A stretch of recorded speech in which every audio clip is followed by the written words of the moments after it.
Hello viewers, ఈరోజు ధనుర్మాసంలోని మొదటి శనివారం కదండి.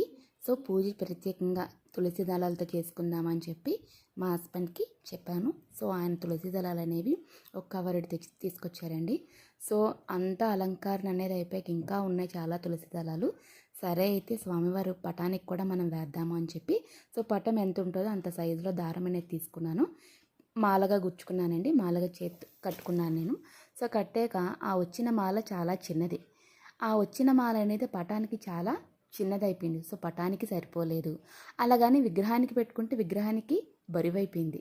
సో ఏం చేయాలని చెప్పి స్వామివారి ఏ ఏ ప్లేస్లో ఉన్నారండి, సింహాసనంలో ఉన్నారండి. సో ఆ సింహాసనంకి ఈ తులసి మాల అనేది వేసుకున్నాను నేను. కానీ అలా వేసుకునేక కూడా చాలా అందంగా ఉన్నారండి. సో పూజా మందిరం కూడా చాలా నిండుగా ఉంది. అన్ని విగ్రహాలకి అమ్మవార్లు అన్నిటికీ తులసి దళాలు అనేవి సరిపోయింది.